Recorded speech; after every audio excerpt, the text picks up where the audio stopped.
ICE detainees are dying by suicide at an alarming rate, and a new Associated Press investigation is raising serious questions about the conditions inside America's immigration detention system.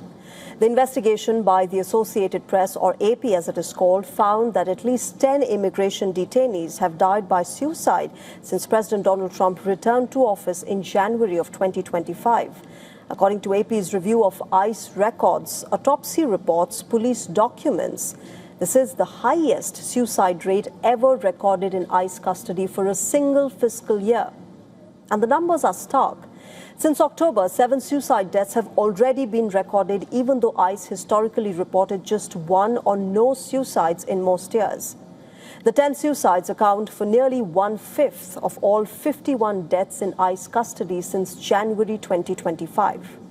The case of 27-year-old Brian Rayo has become one of the most disturbing examples.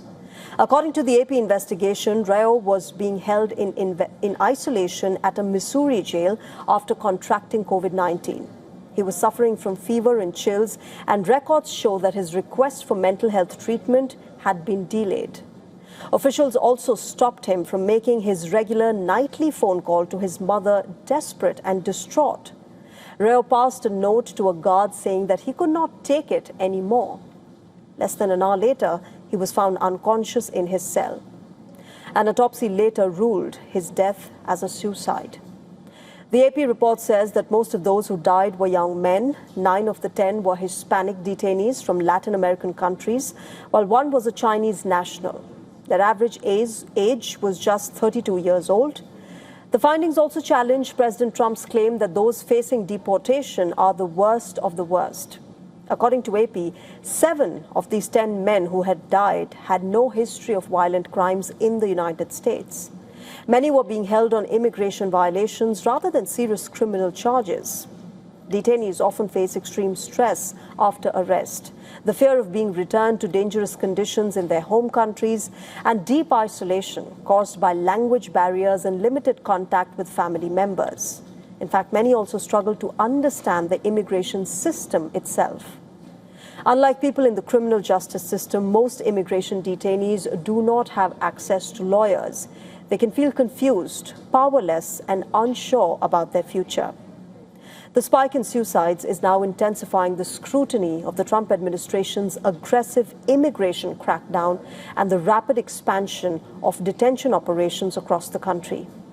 As more migrants are swept into custody, rights groups and health experts are warning that the system may be failing to protect the very people that it is responsible for holding.